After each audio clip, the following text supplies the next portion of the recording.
Hey, it's time for the Twice Removed podcast with Linda and Gina, where we talk about all things genealogy, including making connections with long-lost relatives while snooping in on our ancestors. Hey, it's good to know where you come from.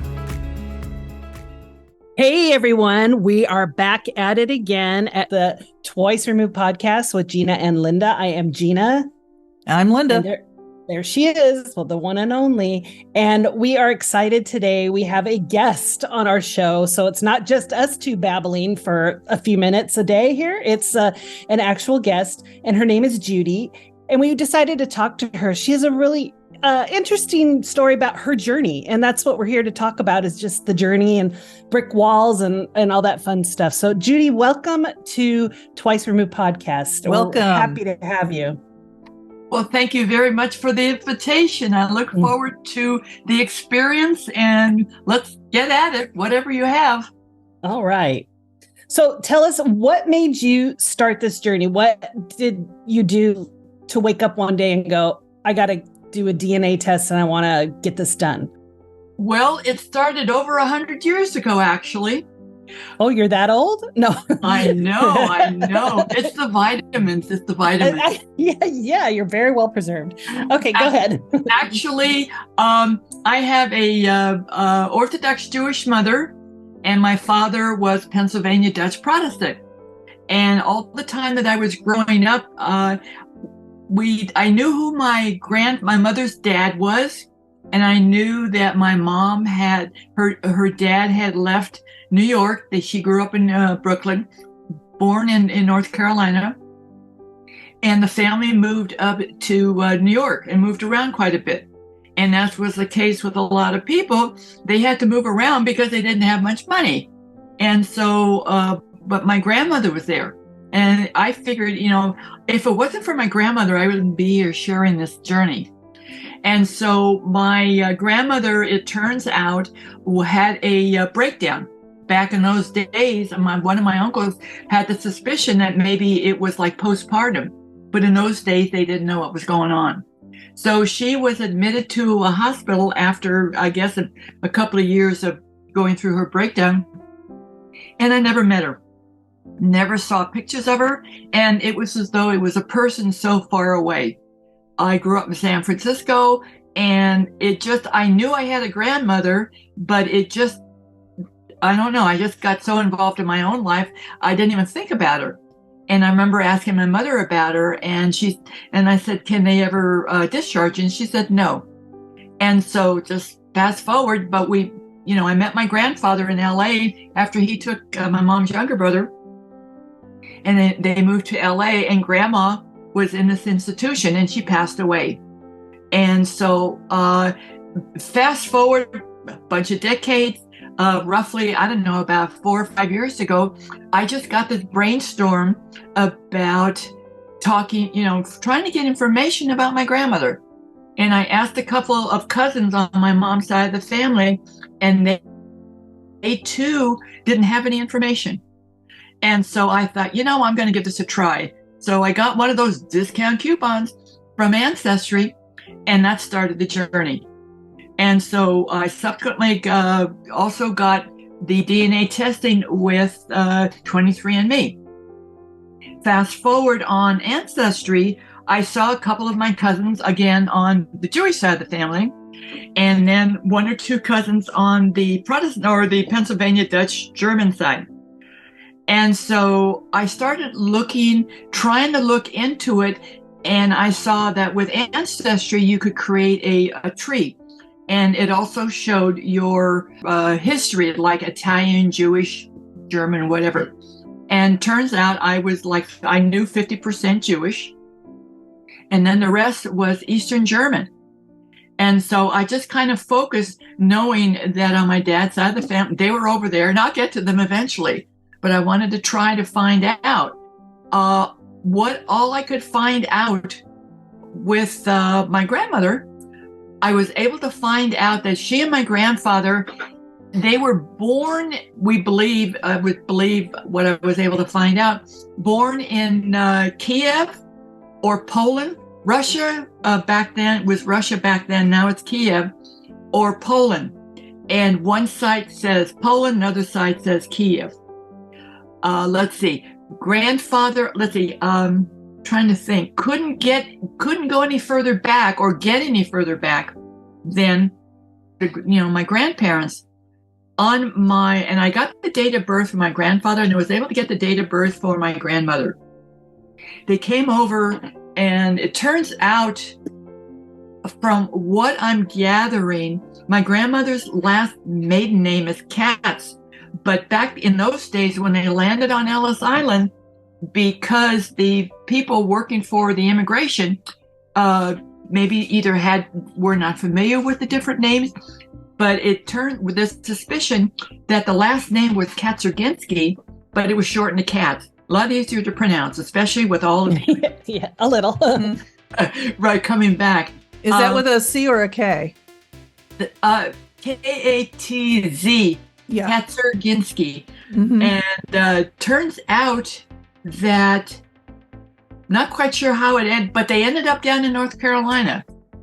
And in the course of doing some of the research for my grandmother, I found out that way back when the Jews first immigrated from Europe over to the East Coast of America, some of them ended up down in North Carolina, and they befriended the Indians and they protected them.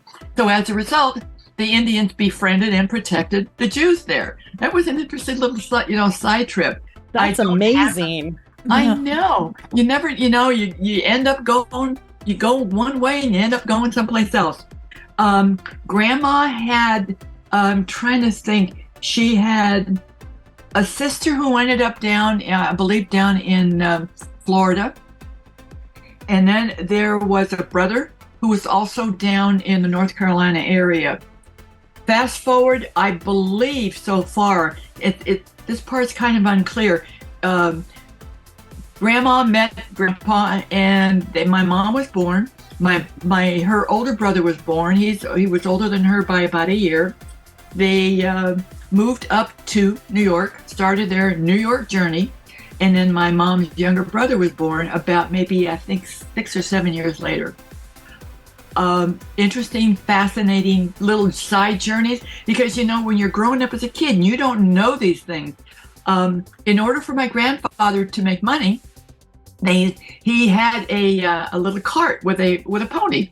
We'll go down to the wharf where the food was being offloaded and buy fresh food, take it back to the neighborhood, and go around the neighborhood selling the food, which I thought, and what prompted that was my mother had a picture of her sitting on top of the horse, on the top of the pony. That's smart. I know.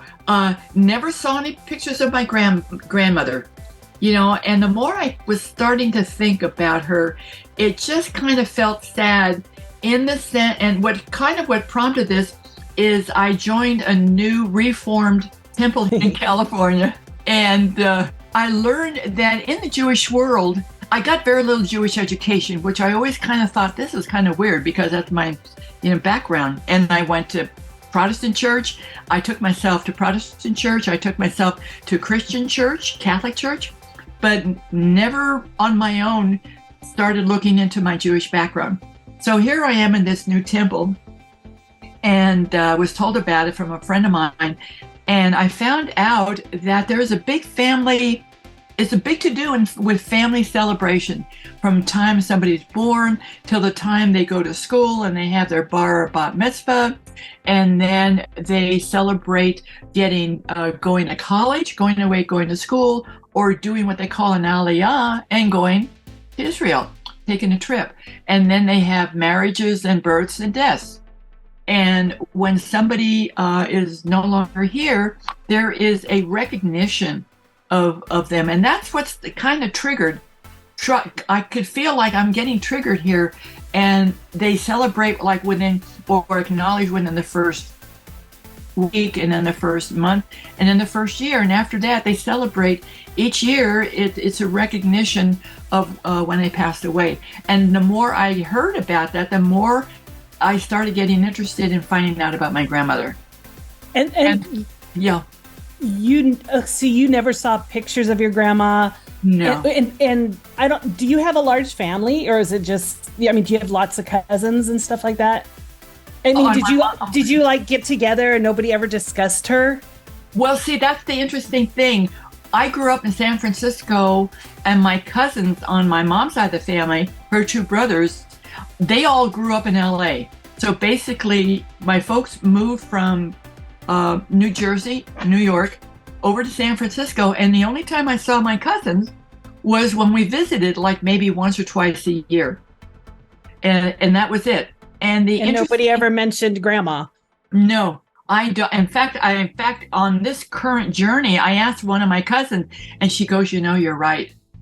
And she said she said, "Let's, keep informed for me to keep informed with her. And if she could think of anything that she heard from her family, her dad, she would let me know." But we both thought it was really interesting because basically, if you think about it, if it wasn't for grandma, we wouldn't be here. Exactly. And the stigma of mental health, whether it was postpartum or something else, it's like back then, I have on my family too, on my dad's side, they stuck one in the institution, but he ran off and decided to go have fun with somewhere else. So it's kind of like, a little cheesy there, but it's sad. I mean, and they should be celebrated. Like you said, there are the road to here. Yeah. I know. And my mom would visit her. I remember my mother visiting her, and no, I never did go with my mom. And so that's kind of what prompted this whole thing. And the more I kept thinking about it, the more I kept thinking, this is this is legacy. This is family legacy. And Mom at one point did share, when I was taking care of my mom, she looked at me and she said, "You and your grandmother would have gotten along very nicely." And I go, "Oh, how's that?" And she said, "Because the two of you are gentle souls." And I kind of felt like, oh my God, the angst of it all. And, I had to keep myself from getting snarky and saying, "Yeah, but why didn't we talk about grandmother, before then?" Mom did tell me on the Jewish side, again, this goes back, to, it's not the specific DNA research. I will get to that. Mom said that on Friday night, on Shabbat, grandma would light the candle and do the Friday night welcoming of the bride of Shabbat. And then on Saturday, they would go to the Jewish theaters, and they would do that. And Mom looked at me one time and she said, in terms of your history, she would point her finger at me and go, "You were born a Jew and you're going to die a Jew." But that was it. We went to one high holy holiday service up in San Francisco. And again, you're a Jew. Was she buried traditional Jewish ways and stuff, or? I don't know. It's an interesting question. I was able, and I'm in the process now of piecing together all these little bits and pieces of information. I was able to find out where she passed away.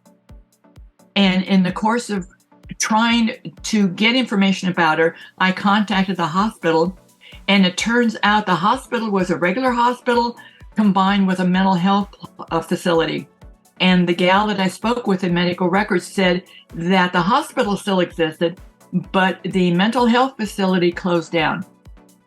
And okay, did they archive the records? No, they destroyed them. They did that a lot. Yeah. My hope was that maybe there would be a little piece of information about where grandma, where she came from and anything about her. Somewhere in this journey, and I don't remember how, I do remember finding out about where she was buried. And again, I'm in the process of contacting the mortuary to answer your question, because they try to bury the Jewish people within a couple of days after they pass away. The interesting thing, somewhere in the beginning of this journey, and I don't recall exactly which place I got the information, but I have a social security number from my grandmother. And so I'm going to see if I can contact the administration to see if they might have any further information. So fast forward, turns out, in the terms of looking at ancestry, 50% Jewish, and they have Ancestry and the DNA research sites divide your information into two parts. One is what is your ethnicity, and the other one is your shared DNA. And so the ethnicity told me that like with Ancestry, I was 50% Jewish, almost 40% Eastern European, Germanic, and then a mixture of the other few percentage.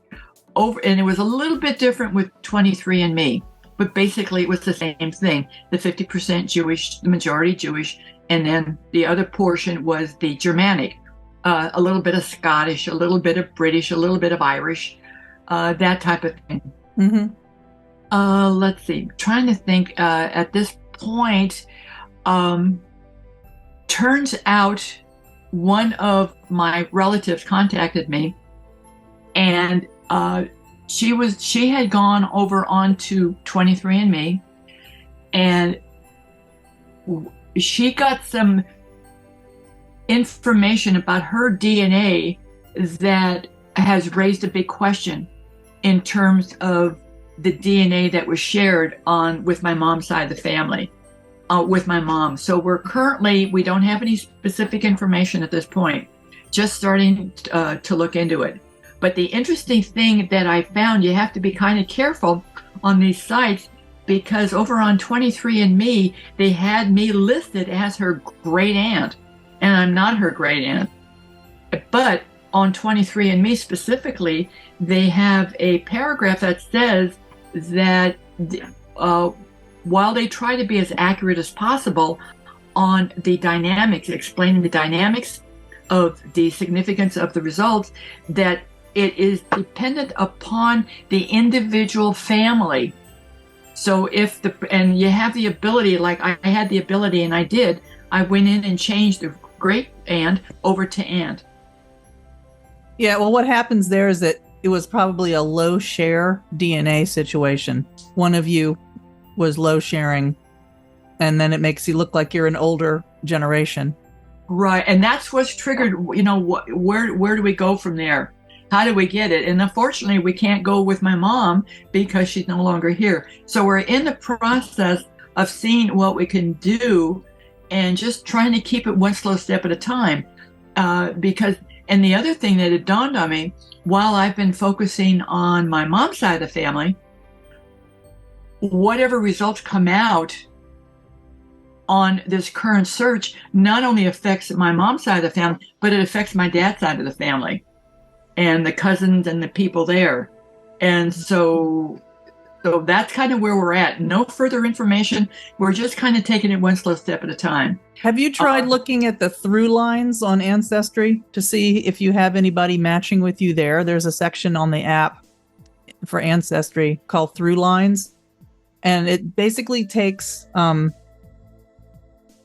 whatever people have on their trees and they try to match you up. It's not always accurate. You can't vouch for it, but it'll give you enough hints to where, they might show that your great-great-grandparents were shared with them, and then they would have it figured out how you're related to them.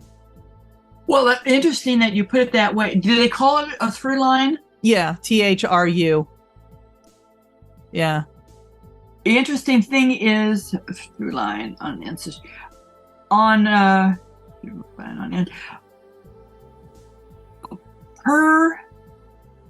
Let's get my numbers right. According to, it's either Ancestry or 23, I've got like 10,000 up to 5th generation removed cousins. It's really interesting. So, and I've not gone too far on the family tree side, mainly because I'm trying to, like I said, do it very slowly, one step at a time, on getting the information, especially on this recent information regarding on my mom. One thing we did find out, though, in Ancestry, when I was looking at it, I knew I had, on my mom's side, I knew I had some cousins, and they were on Ancestry, and I went ahead and looked, and I would occasionally check in.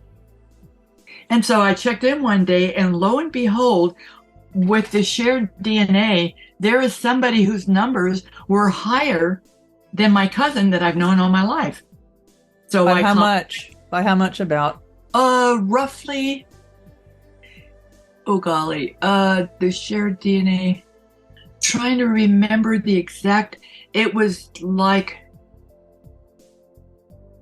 It was. I'm going to say almost like 10 points. I don't have the exact number. I can go online and get it. But it's like 10 centimorgans. Yeah, something like that. If hers were in the 20s, his would have been in the 30s or almost 30. It was a significant, almost like a 20% difference.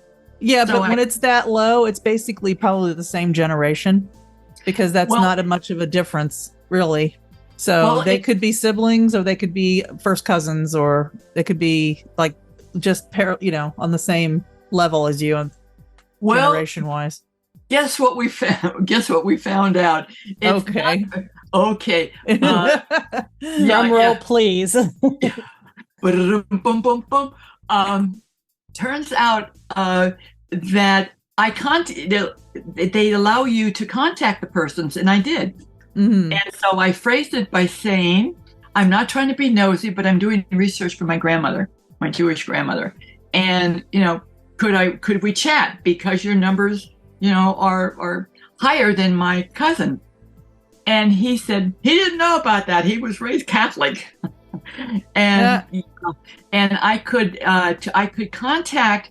He had a sister who passed away. Before she passed away, she was into doing genealogy. She passed it on to her daughter, so which would be this guy's niece. And would I be interested in talking to her, because she was very much interested in it? And I said, well, of course I was. So I contacted her, and so we did a lot of back and forth, and we eliminated the one cousin because of circumstances, and I forgot what the other reason was. But it turns out that my mom's older brother, there's like a 99 and 44 with 100%, is that the older brother is his dad. And so when contacting him, he spoke with his niece, and it would kind of hit him, because he was so used to his own family dynamic. And her comment was, it doesn't change your family dynamic. And this is one of the offshoots in the course of reading about doing DNA research that I've seen, especially on social media sites, where families, there's very little gray zone.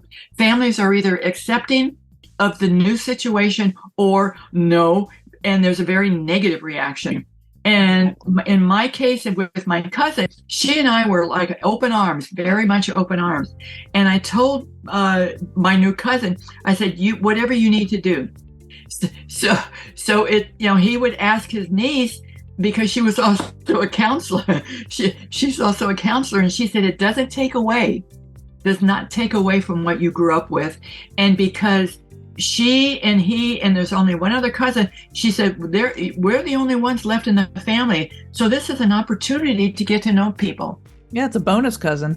It's a bonus cousin. And so he finally, after a year and a half of back and forth, he contacted me and said he finally guesses that he's accepting that fact, and that it took so long. And my comeback to him was, it is your journey. Yes, I'm part of it. And I'm very, very happy that you come to this point of acceptance. However, even if you had chosen not to, while I might be disappointed, it is your journey. Mm-hmm. And I reinforce, not only for me, but for the other cousin, feel free if you have any questions about your dad.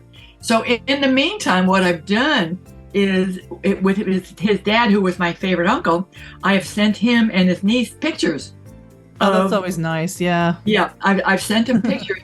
And the interesting thing is, he does look like my Uncle Joe. Yeah, see? They always do. Very much. And the other, okay, on the baby daddy, the cousin on the baby daddy side, let's see. One of the cousins has so far chosen not to do the DNA. The other one hasn't decided.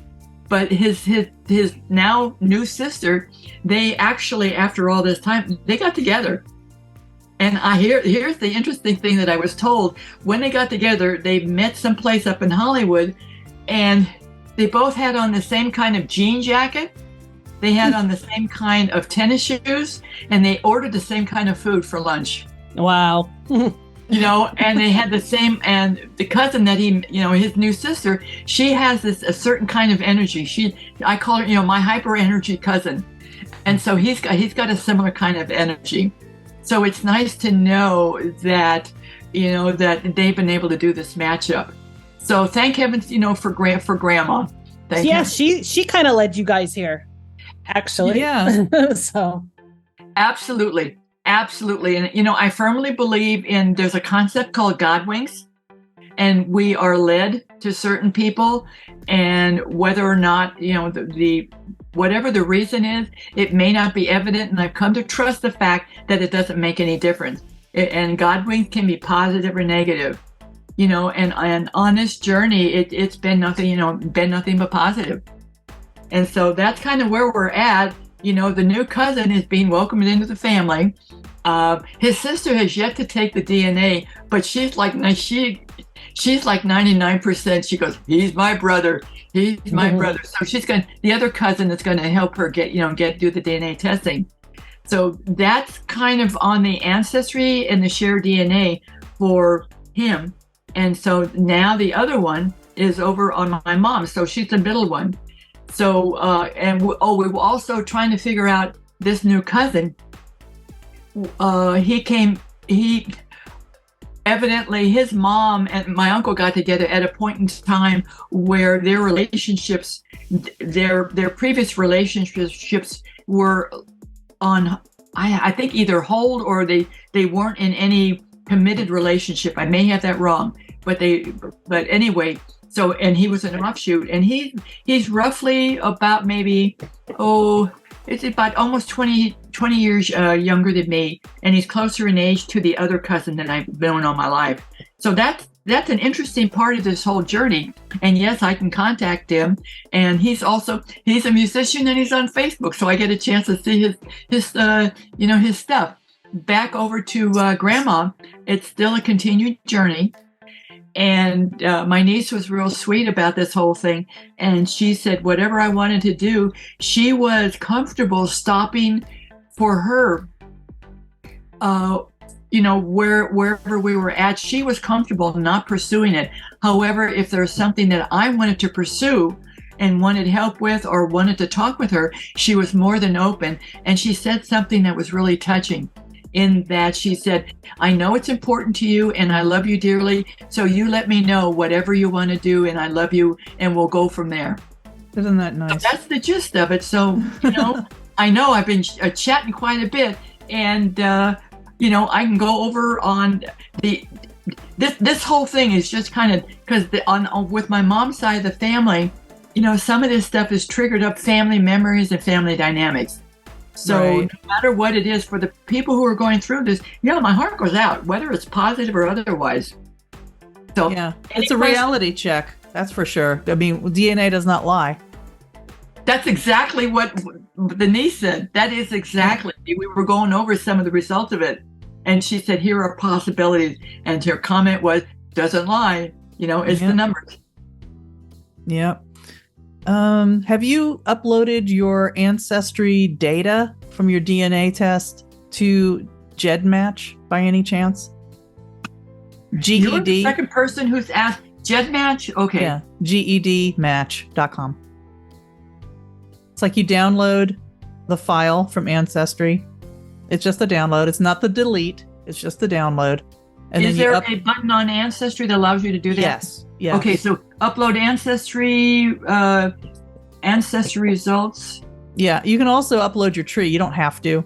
But if you do the DNA, it'll match you up with people who have uploaded their results from other services as well. And GED MAT. Yes. GED MATCH. Yes. Yeah. Well, people ask me questions, and if any of the relatives, like I have other cousins on my mom's side of the family, where they have, and then a couple of cousins on my dad's side of the family, I can see them on Ancestry, so I know there's nothing new there. But they keep finding out. Well, you don't know who you have. Well, in order to find out the people that we're talking about, they have had to do the DNA, submit the DNA specimen. So no, I haven't. And obviously there's going to be my next step. And also you can upload it to MyHeritage. There's also over on the Jewish side, let's see, on the Jewish side, there's something called Jewish Gen or Jew Gen or something like that. And that's a site. Jew Gen, that's another one. But on with my grandmother and grandfather, I've been able to find out the streets they lived on in New York. What it does give is the street they lived on. Let's see, and they've listed my mom and her two brothers, but nothing further in terms of where the parents were born. Oh, on the census? Yeah, on the census. Yeah, New York has a census of its own, or it used to at least, and it's on the fives.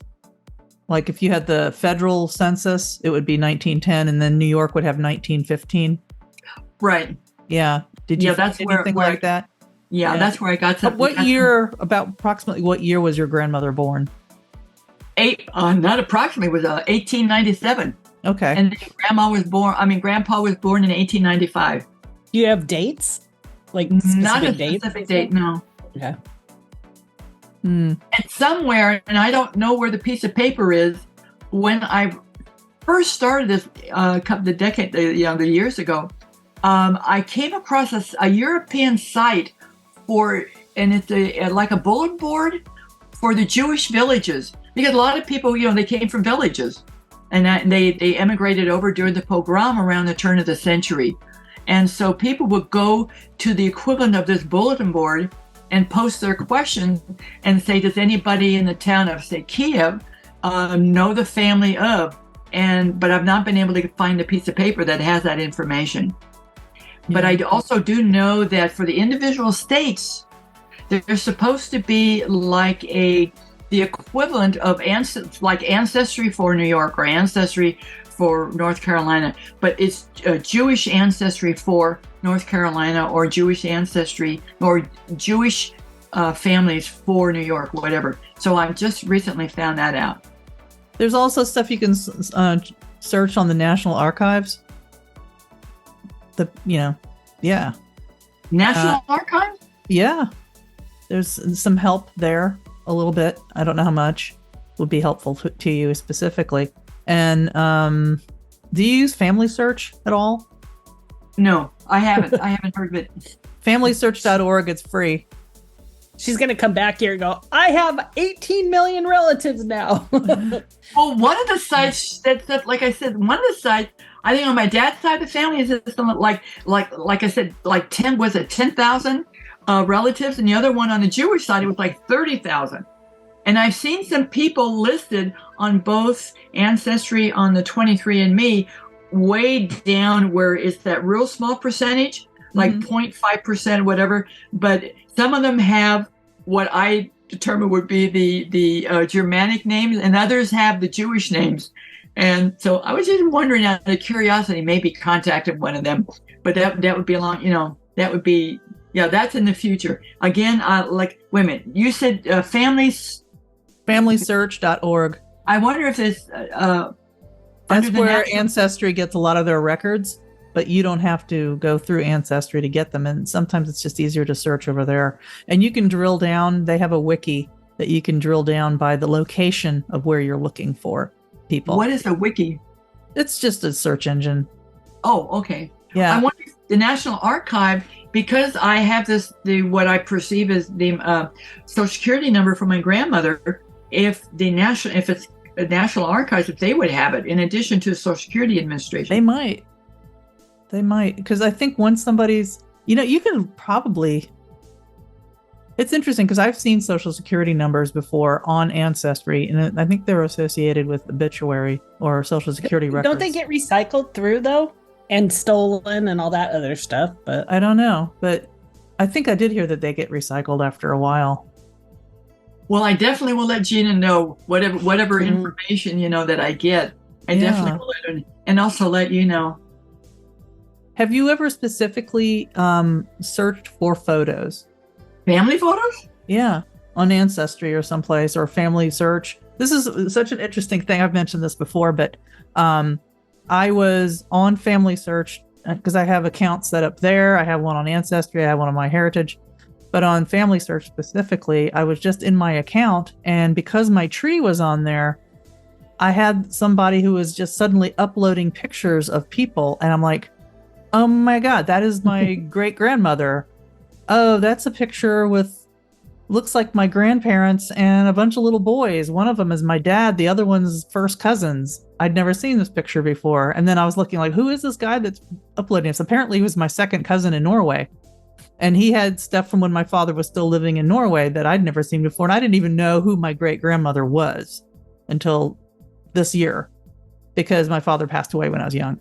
So, but anyway, it's really kind of nice to just go on there one day. And then next thing you know, there's a picture of my dad when he was probably in his late 20s or early 30s. It's still in Norway or Sweden, either one, I don't know.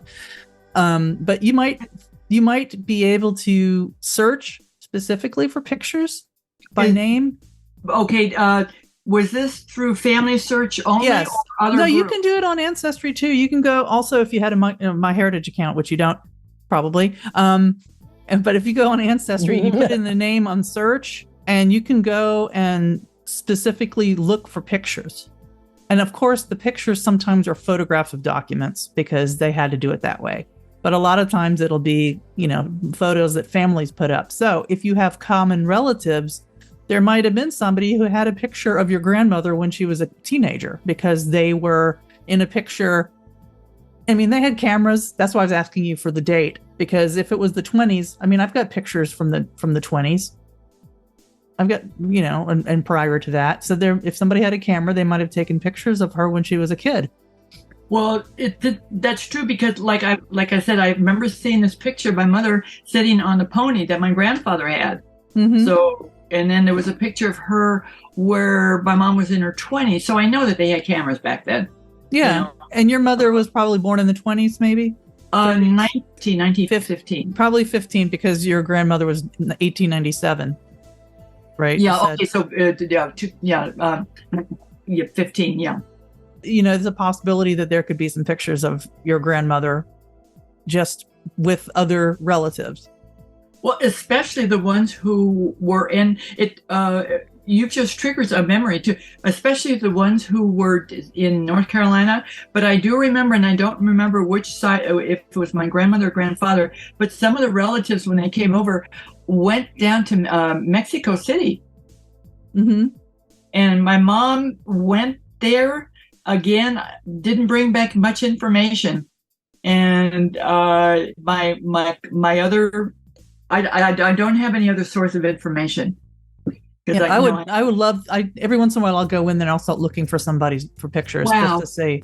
And I love to take photographs, so I didn't even. Yeah, you better believe I'm going to start taking a look at that. And you know what? If you like taking photographs, chances are somebody in your ancestry did too, and they might have posted them because they might have also been interested in this. As a third cousin of yours might be interested in this, and they may have posted it because they share the same second great grandmother with you or something, and it might just be there.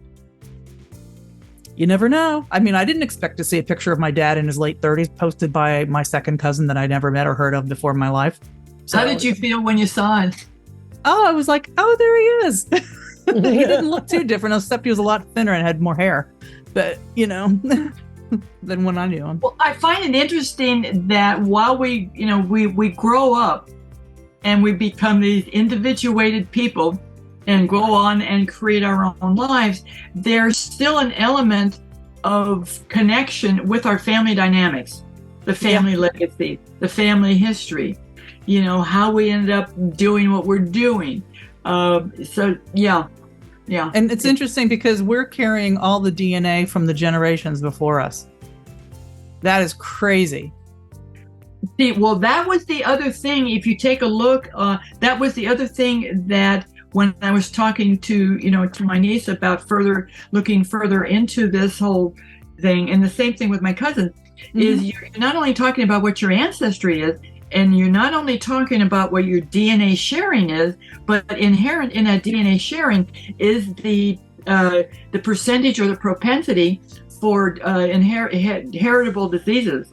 You know, my rabbi once said that if it wasn't for intermarriage, he goes, way back in the old days, the Jews married within their family or within their village. And she said, if it wasn't for marrying outside, we would have Habsburged ourselves out of existence, meaning that with all the, you know what I'm saying, all the diseases. Yeah, were you able to find anything on your dad, or was it laid out for you? Do you have all that information on your father's side? Judy. Oh, yeah. You. Oh, I'm sorry. I thought you were talking to Linda. No, you're being interviewed. I know her side. Yeah. Everybody knows my side by now. Sorry about that. No, I haven't even started looking on my dad's side. I do remember seeing, though, over on Ancestry, one of my cousins, his son is on Ancestry. He's listed like as a second cousin. My first cousin isn't, but his son is listed as a second. So he's listed as my second cousin. But I haven't even, kind of, pardon the pun, focused on that. Yeah. You know, I want to stay over on my mom's side of the family. Whether or not I'll share the results, or with her between her two brothers, whether it's going to depend upon what results I share with the people that are on my dad's side of the family. So it does affect both sides. Yeah. But it's an interesting journey. And there are people, they've done this all their lives, and I'm just a newbie on this whole thing. And over on Facebook, there's a couple of sites that deal with either DNA search. There's a search group, and then there's also Jewish genealogy. So as I'm kind of recently discovering this, so I kind of keep a little bit of an eye. So that's where I'm at on this journey. In both my niece and I, we're excited. She's excited about this, and so is this other cousin. We're kind of excited because it just adds a different dimension to our family dynamics. And that's really all it's about, right? Why else would we be doing this? Well, there's other smaller reasons, but it's like, oh, what can we discover today when we get open the app up? Oh, good, there's a new DNA match. A hint. It's a hint. And a hint. Or there's a picture of grandma making a cake. Hey, I do not cook.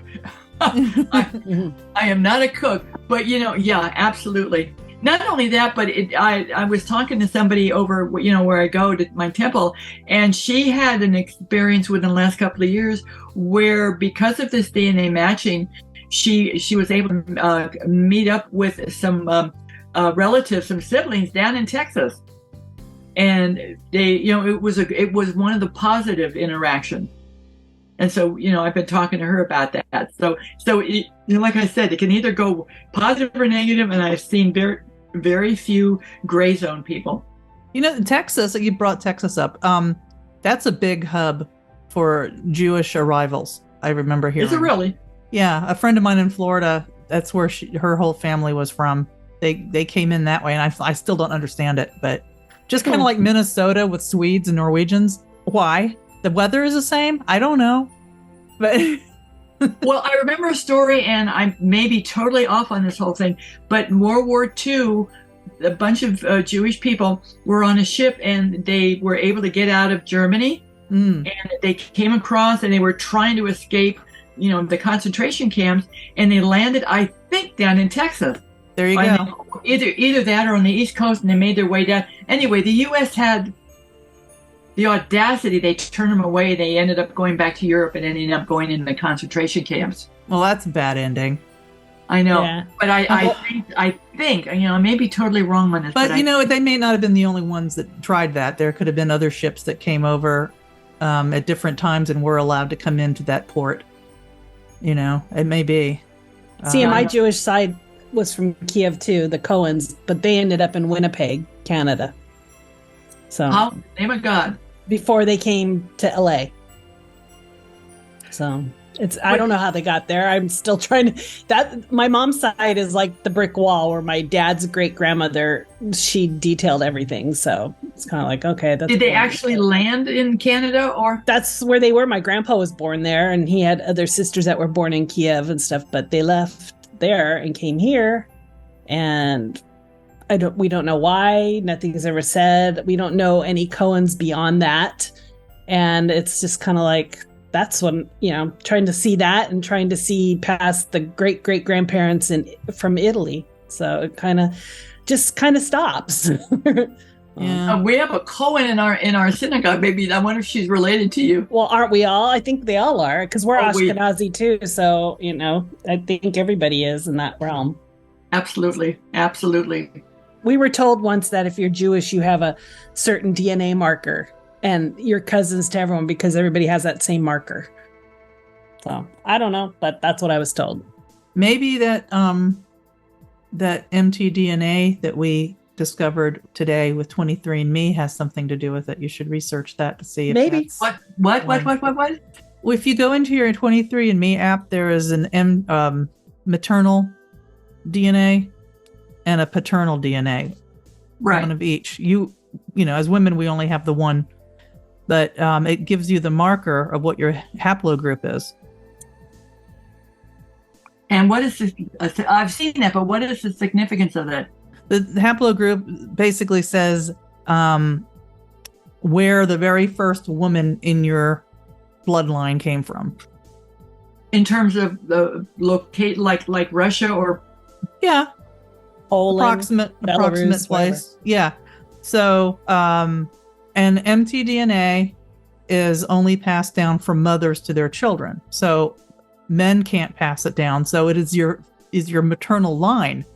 And that is like a really interesting thing, because whatever yours is would also be what your grandmother's is if she is your mother's mother.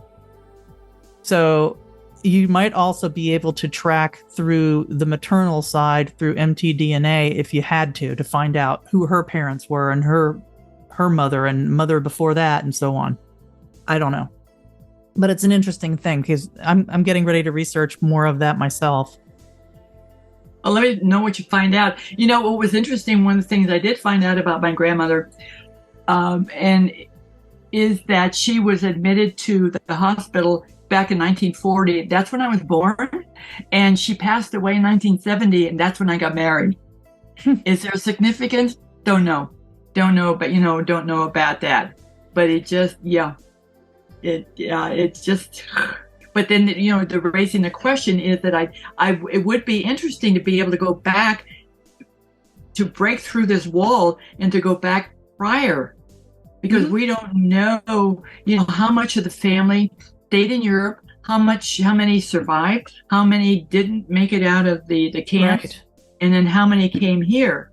And especially with the relatives, my grandmother's, her brothers and sisters, and also my grandfather's brothers and sisters, So it's, big question mark. Yeah, you can go around her by getting the great-grandparents and great-great-grandparents information. Because if anybody got out safely and they're like a parallel generation to you or one above you and so on, then you might be able to track through them backwards. That's right. That's why the people who are listed like second and third cousin below, they could be part of this parallel. Yes, this parallel path is what you're seeing. A fourth cousin is a good start too, because that's third great grandparents. So that can give you way more to work with. And especially if they have a Jewish last name. Not that I'm being prejudiced toward the Jew. Well, sometimes you can tell though, because sometimes a Jewish last name is a German name too. Confusingly. Mm-hmm. So, True. As you know, it's been an interesting journey. Yeah. Well, Judy, I'm going to put a tag in right here because this is a good time, but we can still talk if you need to. But we're glad that your journey brought you here to stop by today. And we thank you. And if you'd like to be a guest on Twice Removed podcast, head over to twiceremoved.net and tell us a little bit about your journey and what you're doing, and we'll try to have you on as a guest. So Thank you, Judy. And thank you, Linda. Any things you need to say, Linda? I don't know. Just thank you so much for sharing your story, Judy. It was really interesting. And I hope that you're able to find more information on your grandmother and generations above. And, hope that it just brings you joy in knowing all of that. Well, thank you for the opportunity to be able to share this journey. It's the first time I've done it in such a public venue. And I look forward to sharing with either of you anything further that I find out.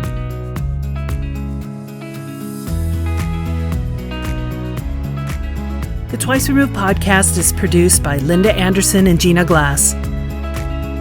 All opinions expressed are of our own and of our guests.